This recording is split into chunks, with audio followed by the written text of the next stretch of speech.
Hello guys, welcome back.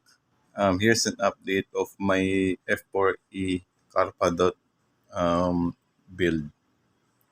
As you can see, I already painted the cockpit, and then there's the pilot figures and the weapon system officer figures.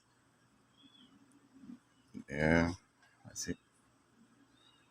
And then on the size of the fuselage, you can see I already picked out the wrist details, which meant to stand out inside the cockpit.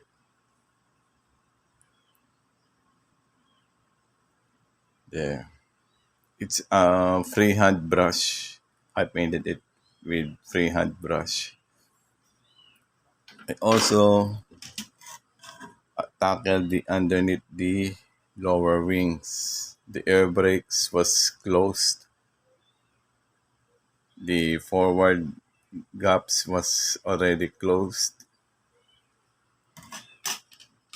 Then on the wings, the extension of the outboard wings,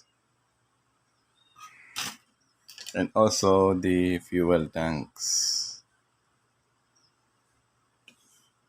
Anyway, guys, stay tuned. I've closed up the fuselage and tackle the issue underneath the joint between the lower fuselage and the lower wings. Anyway, please feel free to comment if you have any question with regards to this build. And please don't forget to subscribe and like this video. Thank you very much, guys.